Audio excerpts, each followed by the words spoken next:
I'm a believer that this team's going to win the national championships. The rivalries, it's up there on top of the list, man. And if we allow them to devalue it, we lose a lot of what makes college football special. Don't let them do it. Don't let them devalue what it means to you.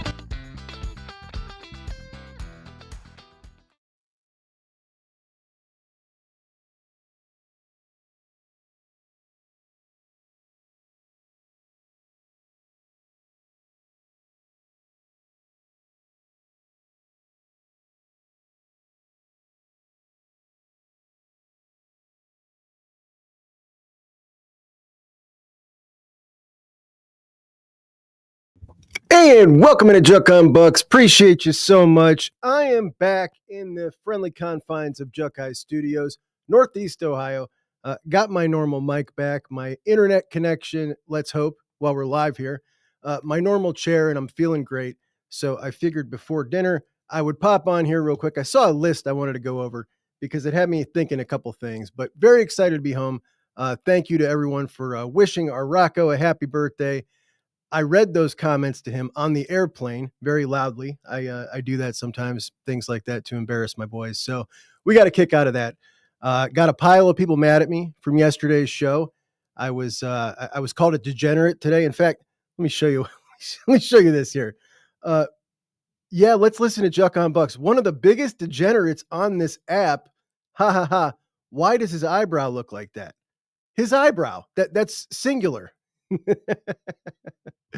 Now, I don't know about degenerate. I usually associate that with like, I don't know, like not me. That's like scummy or something. Like I don't feel like I'm like that. But the eyebrow thing, I knew my wife would get a kick out of, and she did. So I'm not sure exactly what he means by the eyebrow thing. I don't know if he means like he's a greasy dago and he's got a unibrow, or if he's talking about like my furrowed brow up here, because that's what she always gets me on. And I've got this note sitting here on my computer. So I was doing a show with Dylan last week, and I was showing her this segment of the show.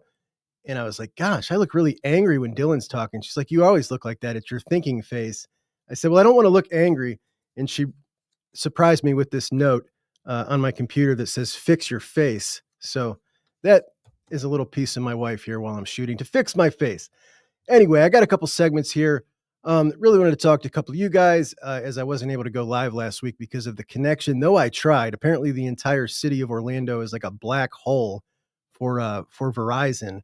But I think one of the more interesting things as the Buckeyes try to set the record for the most draft picks in NFL history in this upcoming NFL draft is as we look back at the national championship season with all these dudes, and these dudes are everywhere from the class of 2021, that these guys, like there's not a clear-cut top 10 pick. And we've seen that plenty of times through all sorts of positions: quarterback, offensive line, corner, defensive line, wide receiver. We're definitely not starving for guys that get picked in the top 10, but there really isn't a guy in this bunch that is going to end up like that, and maybe not even in the first round. But looking at the team that won the national championship, there definitely are two top 10 picks. The Buckeyes are just fortunate enough to have those two coming back. And I think that the top offensive and top defensive player in the country are going to be playing for the Buckeyes next year in Caleb and JJ. Just like our top coaches list that we go over around, I don't know, the end of last month, we went over a bunch of those where Ryan Day is now clearly number 2. About this time of year, you start to see the top 10 returning players. In 2024, Juck on Bucks College Football Journalist of the Year, Brad Crawford of 247, he won that award last year because he featured a Juck on Bucks segment in an article on 24/7. So he got that award. He kind of bought it, but I can be bought. Anyway, Brad put together his list of the top 10 players returning in college football. And I wanted to go over his list because it led me to kind of a bigger question that I think is a really fun discussion point for us to have. So we'll start at number 10. And at number 10, let me pop this up here. Miles Lockhart lost his black stripe. Congrats to him. Thanks for that update, Emily. I hadn't seen that. Miles Lockhart going to be fighting for that nickel spot. And I think he just might be a dude specifically recruited for that spot, which is kind of rare. So that's pretty cool. But at number 10 on the list, Jeremiah Love, that is the running back from Notre Dame, 5 100-yard games last year as a sophomore. in the playoffs. That breakaway against Indiana to start the playoffs off for Notre Dame, ends up hurting himself. This kid's awesome. 17 touchdowns. That run against Penn State in the playoffs, even while he was hurt, was so good. I think I rewound it like 7 times to watch it back. Unfortunately for him, he went up against the best defense that we've seen in quite some time in the national championship game against our Buckeyes. And he said that he wanted the Buckeyes. He didn't quite understand what he was going to get, but he called them out in a respectful way. That was before the Texas game. He said, I want the best. I want the Buckeyes. But I definitely think he belongs in that top 10. At number 9, Brad has TJ Parker, edge rusher from Clemson, 6'3", 264. A kid Clemson was able to pull out of Alabama. This will be his 3rd year at Clemson coming up. Preseason favorite to win the ACC Defensive Player of the Year. I think that's spot on. 6 forced fumbles last year, 16 and a half sacks in his first 2 years.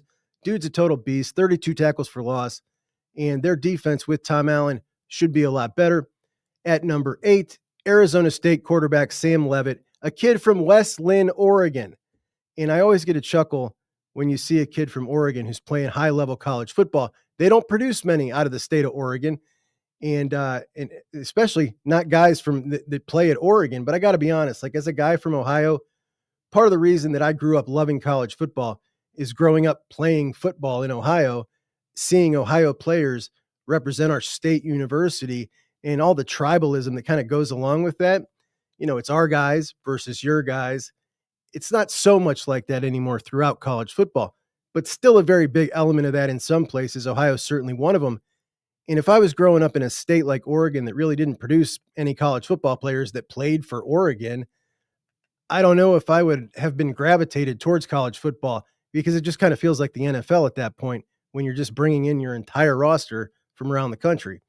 But interesting that Sam Leavitt is a kid who was a top 300 kid out of Oregon and ends up at Michigan State, then transfers obviously to Arizona State and runs off Jaden Rashada, who was the presumed starter entering last year, until we started hearing rumblings in the spring and quickly found out Sam Leavitt was in the lead, and that cancer Rashada heads to Georgia where he can fit right in, promptly sues Billy Napier at Florida.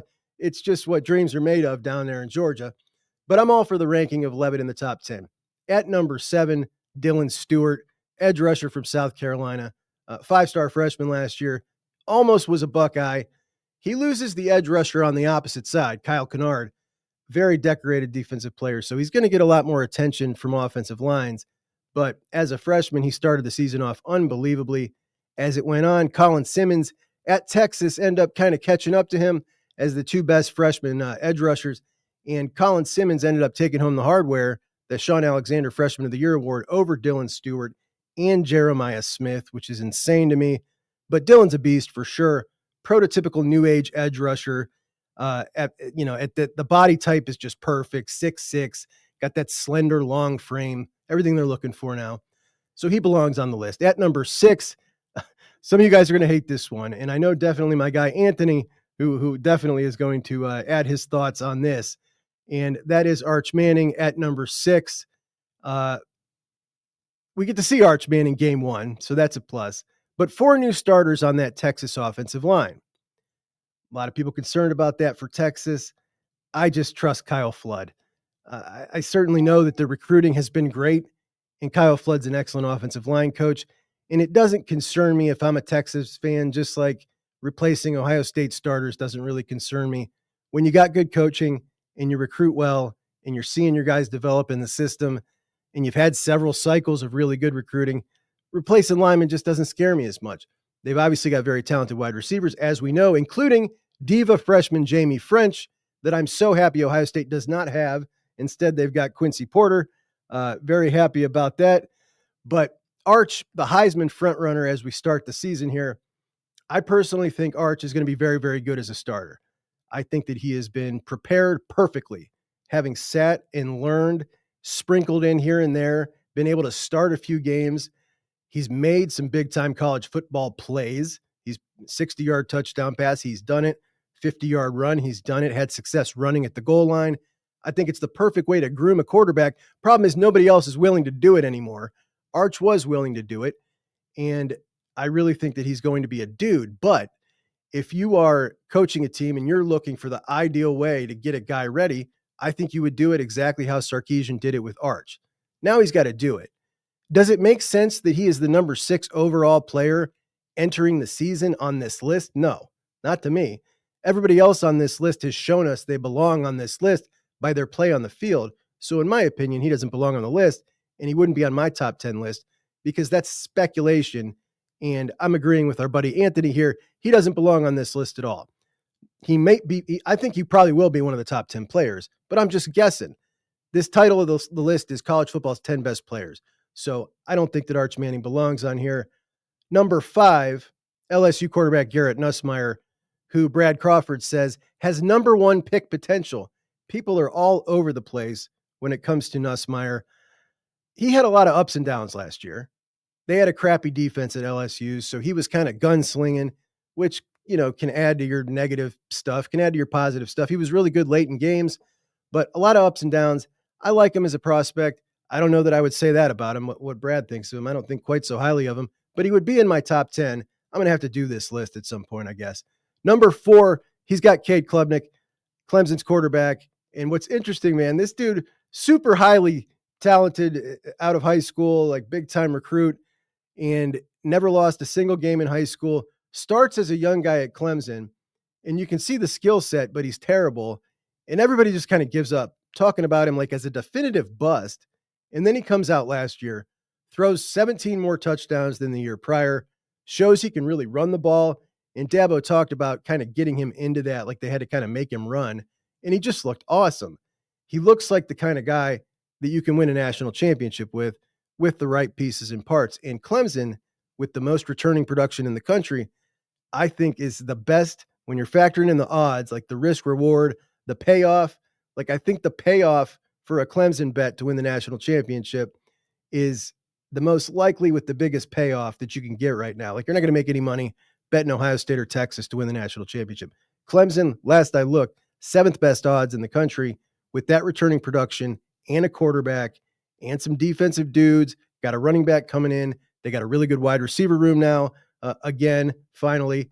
And Tom Allen, I think it all sets up for Cade Klubnik to have a monster year, and I expect him to be in New York at the end of the year. At number 3, we're getting close to our Buckeyes here.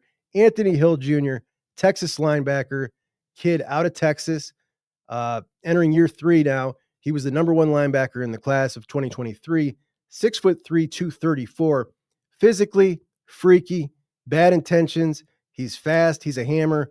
He's the favorite right now to win the Butkus Award as the best linebacker in the country. He's going to have some competition, steep competition from 2 Ohio State linebackers that are both 6'4", 240, a little bit bigger, 107 tackles last year. And we get to see him in game 1 as well. So the number 2 player on the list, the number 1 player on the list, of course, we know who they are, which is the whole reason we're reading the list. Number 2, Caleb Downs, who without a doubt in my mind will be a top 10 draft pick in next year's draft. The number 1 defensive player in the country, a coach's absolute dream, one of Nick Saban's favorite all-time players, and he only had 1 season with him. That's crazy. Of all the accolades Caleb Downs is going to get in his career, that one right there might be like, I don't know, the best praise you could ever get. But the 2 top 10 picks on this team, the best offensive, best defensive player in the country. Brad says about Caleb, there's not a player in college football as cerebral as Caleb Downs in terms of diagnosing a play pre-snap and then destroying the opposing team's next snap. He made play after play for the Buckeyes down the stretch, coming up big in the crunch against Texas, helping Ohio State shut down Tennessee. Downs was the best defensive player in the transfer portal after originally starring for Alabama in 23. And there we go again. We've always got to bring up the Alabama thing. I thought at this point, now that he's been at Ohio State longer than he was at Alabama, we wouldn't have to hear about the transfer thing anymore. But of course, every time we see his name brought up, it's the transfer from Alabama. And at number 1, Jeremiah Smith. Now, I get so jaded by the Heisman Trophy. Jeremiah Smith may put up massive numbers this year. He may not. But the only reason he might not would be quarterback reasons or schematic reasons defensively. If you have a talented team and you want to take a wide receiver away, you can usually do it pretty successfully if you're all in on that. Like you're going to get smoked by the other wide receivers. But if your goal is, I don't care, I'm going to make them beat us, this guy's not going to do it, you can do it. I suspect we're going to see a lot of that this year. He's going to get the Barry Bonds treatment. He's just that special. He's also so good that you're still going to need like Texas level athletes to do that. Like not everybody can do it, even if they're trying, rolling defenses over to him nonstop.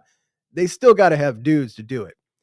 But even in games where we don't see a lot of production out of Jeremiah, he's going to affect those games so much just by being him and making the defensive scheme totally revolve around him being out there. Now, there's a chance he may not hit astronomical numbers you would normally see from a wide receiver to get a trip to New York for the Heisman Trophy ceremony. I think this will be the most interesting Heisman race we've had in a long time because it's not often that we enter a college football season, and I guess by we, I mean like college football fans collectively. Everybody acknowledges Jeremiah Smith is a different player, that he's the best player in college football. Like there isn't one of these lists that doesn't have him number one. There's one guy in college football, and he's the best, and he's not a quarterback, and that's rare. Even if his numbers aren't bigger than they were last year, it doesn't mean he's not having a great season. He's going to affect the game so much. In this Heisman race, it's going to be really interesting because how are they going to handle this with Jeremiah? If he's clearly the best player, but the numbers aren't astronomical, if he's altering the way defenses are playing entirely just to take him out, and Ohio State's winning because of that, there's a lot of people who are going to say you got to have ridiculous numbers as a wide receiver to win the Heisman, and that's always been the case. But I don't know. When we look at Travis Hunter last year, he didn't have ridiculous numbers. He just needed to be incredibly unique, and he was playing both ways and doing both jobs well. I think Jeremiah Smith just might be that kind of unique that he might have a shot at it. But I got a question for you guys as Buckeye fans. I'm not talking about what you would do as a coach. I'm talking about, so this is not like what's the wisest thing to do, what's the best game plan. I'm talking about what would you prefer to see for your own personal entertainment value? Because we sit here and we talk every day about things like, all right, Max Clare and Jelani Thurman on the field together. That would be awesome. Brandon Inniss in the slot. I wonder how many catches he's going to have. Can Mylan Graham get some more catches this year? Is he going to beat out Bryson Rodgers? Can Quincy Porter get in there? CJ Donaldson or James Peoples? What's the split going to be like? Is Bo Jackson going to eat some of those carries? There's only one football. And last year, I went into the season, and I remember specifically talking to my buddy Ron James from the Best Damn Media from the Morning Roast. I was on with Ron and Q, and we were having this conversation about targets for Jeremiah, and we were kind of having a disagreement. So I wanted a minimum of 6 targets a game for Jeremiah starting the season last year. He was different. He was that special. He needs those opportunities. So I was at 6. I want 6 targets. Ron, he wanted 3. He was talking about Carnell Tate. He was talking about BI. He's big on the SFE guys altogether and big on those guys, and I am as well. But Jeremiah's just different. I'm guessing Ronnie agrees with me now. I don't know. We'll have him on soon. I just talked to him recently. He'll be coming on soon. But I was thinking right then we needed 6 targets for that freshman because he's that special. That number I think is like 10 for me. He was at double digits against Oregon, out at Oregon, and he had an amazing game. But as a Buckeye fan, this is probably going to skew one way or the other. It may change from game to game. We may see a trend that lasts the entire season. But do you want to see a nice balanced offense because you have so many weapons, so many great options? Or do you want to see Jeremiah get 10 to 12 targets a game? Do you want to see the most special player we've had at Ohio State since, I don't know who it is for you. For me, it's Orlando Pace. Be the show and everything filters off of him. Like when he's covered at the Rose Bowl, he's not covered. We're still giving him an opportunity. We're designing more and more plays specifically for him, like against Notre Dame. We're trying to get him the ball every time. We're trying to get the most juice out of this squeeze because we never may get another opportunity for a guy like this. We don't just want one Heisman, we want two. Like that kind of mentality is kind of what I'm getting at. If you had the choice, what would you choose? And remember, I'm not saying you're the coach and we're talking about the best way to win. I'm just saying for you and your entertainment value. If I'm talking pure entertainment value, like I want to see Jeremiah in almost every situation in my life. I would want to spread it out. Like I want to see all the guys. I want to see all the weapons. I want to see BI. I want to see all the backs. I want to see the young guys. That's usually my mindset here. We've got weapons everywhere. This is why we recruited them. This is the way I've always been. But when it comes to Jeremiah, I'm just different. I'm totally different. I want to see a Randy Moss level of like, look, dude, this guy's getting 12 targets a game. I don't care what has to happen. Get him the ball because he's just that different. And I'm not sure how many people are going to agree with me on that. I think I'm going to be out on an island on it. But there's no games that I want to come out of that Jeremiah has a line like 4 targets, 36 yards. Like that will be just infuriating to me, especially when this dude has a real shot at winning the Heisman. So 6 targets was what I was thinking going into last year. This year, got to be 9 or 10. Got to be. Now, as a coach making a game plan, obviously this is going to be maybe different. You might have different answers. So your entertainment value may differ from what you would do if you were the coach. I actually think I'd probably coach it the same way because I just think he's that dominant. I think he's that different. And I want as many touches in his hands as I can get. So I also want to pass the ball more this year than we did last year because of that supporting cast and because I trust Julian and his accuracy. Now, last year, the split, the percentage of plays that were pass versus run, what would you say? Do you think Ohio State was more run happy or do you think they were more pass happy? For a little bit of context, in 2019, Ohio State passed the ball 38% of the time, ran the ball 62% of the time. In 2020, they passed the ball 39.5 and rushed 60.5. So 2 kind of big outliers there. And then in 2021, passed the ball 54% of the time, rushed it 46. So a big swing the other way. In 2020, 47% pass, 53 rush. In 2023, just about the same, 48% pass, 52 rush. So 2024, the national championship season with Quinshawn and Travion and Will Howard and JJ, pretty much the same as 22 and 23. The national champion winning Buckeyes, 46% of the time they passed the ball, 54% of the time they ran the ball. So if we're looking at trends here, we would assume it would be pretty similar with the last 3 years. I'd like to see it maybe skew a little more pass. 54-46, I don't like. Definitely get back to 50-50.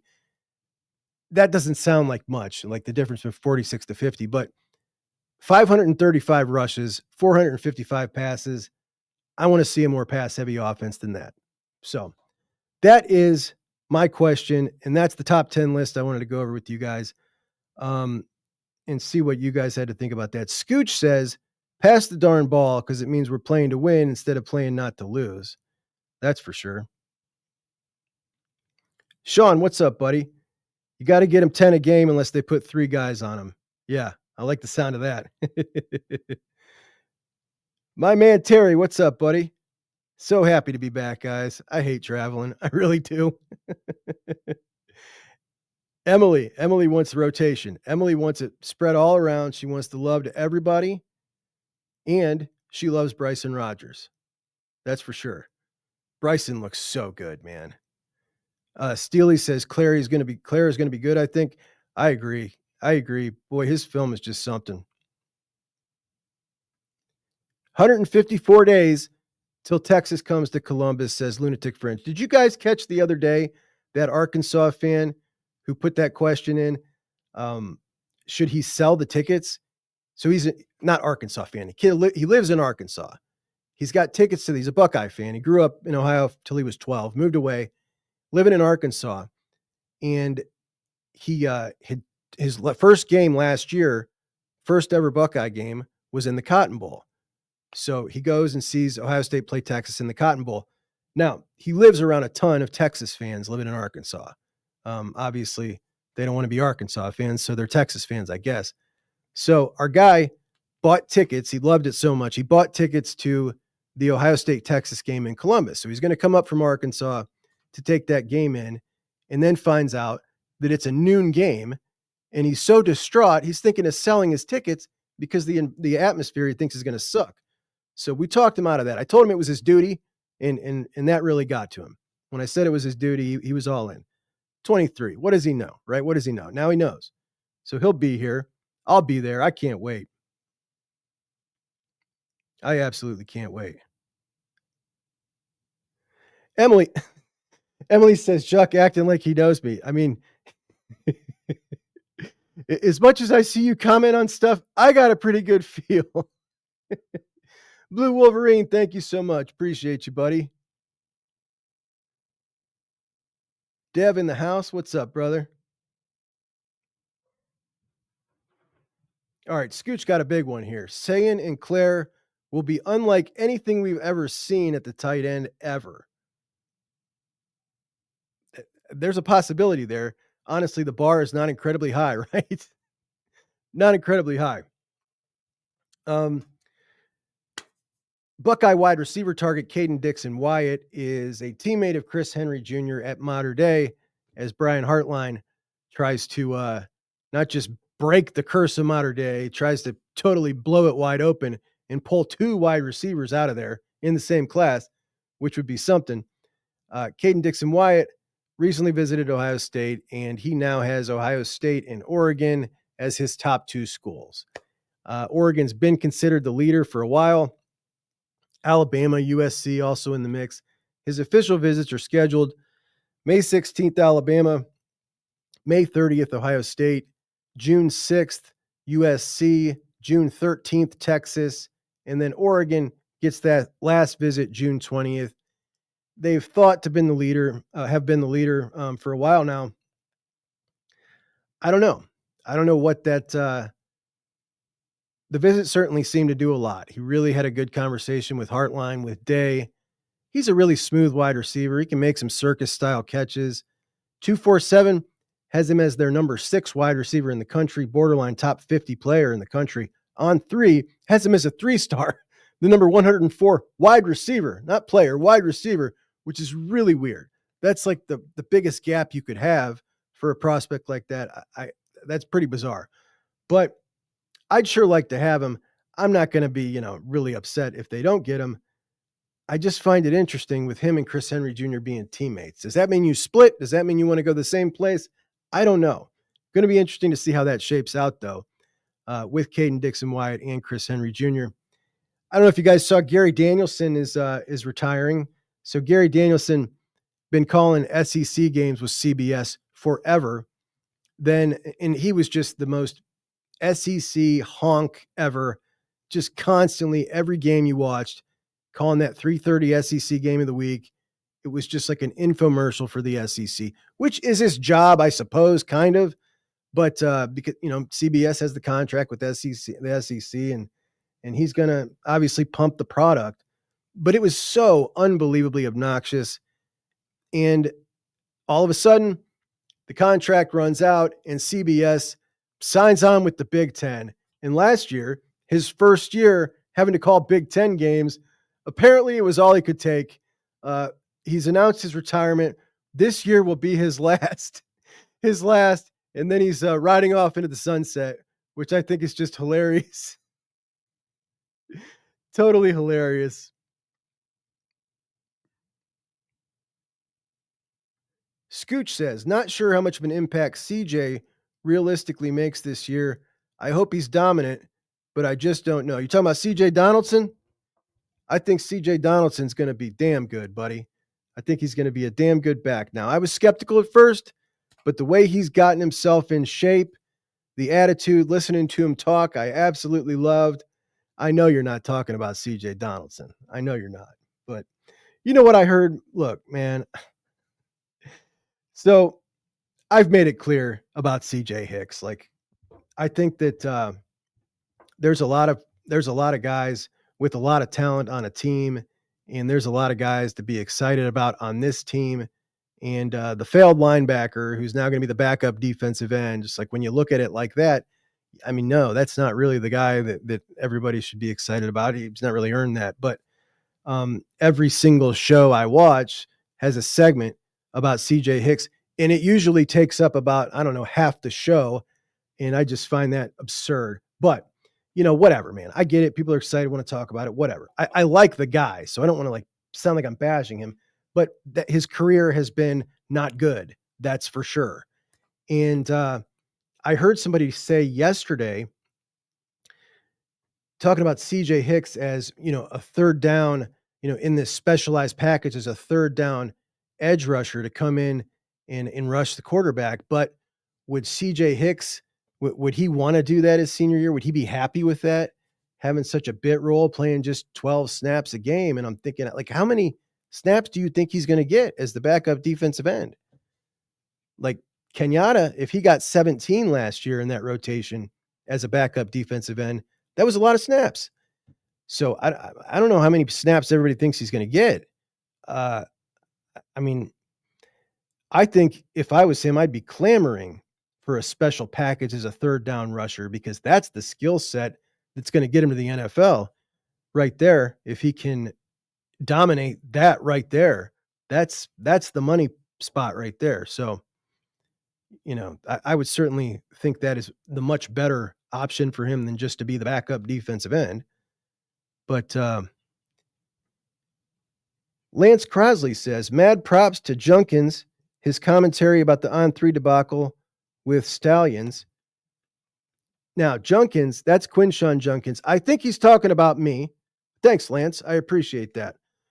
Sometimes there's like I don't want to say it's a code, but, when you do things like you start to understand the struggle and how difficult it is when you're working on the same thing as somebody else, right?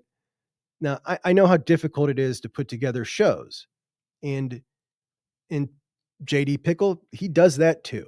He puts together shows. It's not easy. It's not easy to get an audience. It's not easy to retain an audience. And it's very difficult when you're doing it every day, like he is. And I know that. Like, it's hard.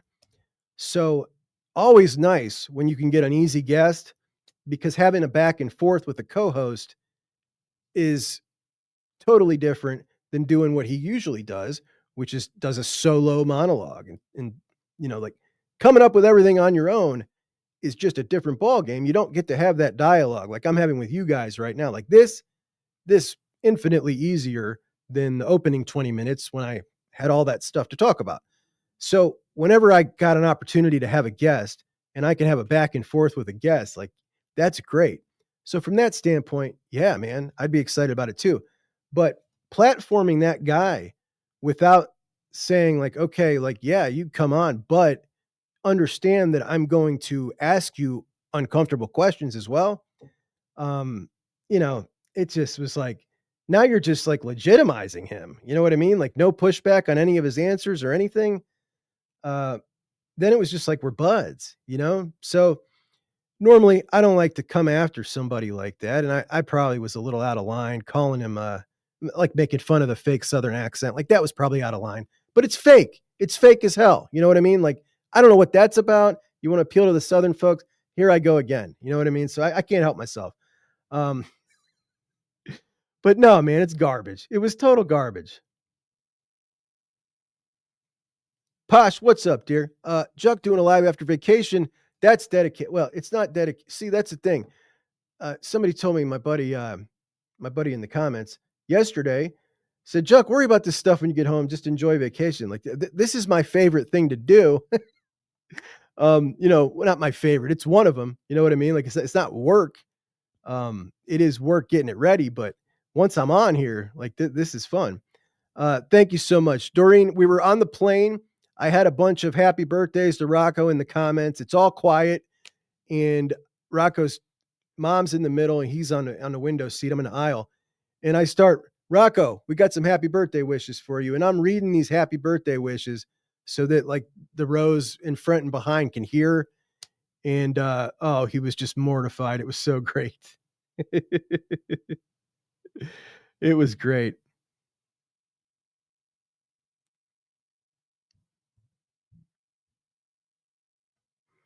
Ken Taco says, I think the room is too deep for Bryson to stay.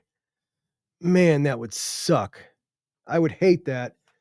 I just think he is so talented and underrated, but at the same time, it's just like everybody is, you know?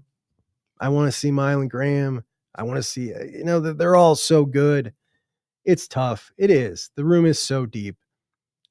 They've done such an excellent job holding on to him, even getting him back out of the portal when he wanted to go. But the last time he talked about it, when he, talking about coming out of the portal, certainly sounded like he was dialed and staying. So anyway, well, guys, I appreciate you. I just got a text from our hero. She's telling me that dinner is ready, so I shall be wrapping it up.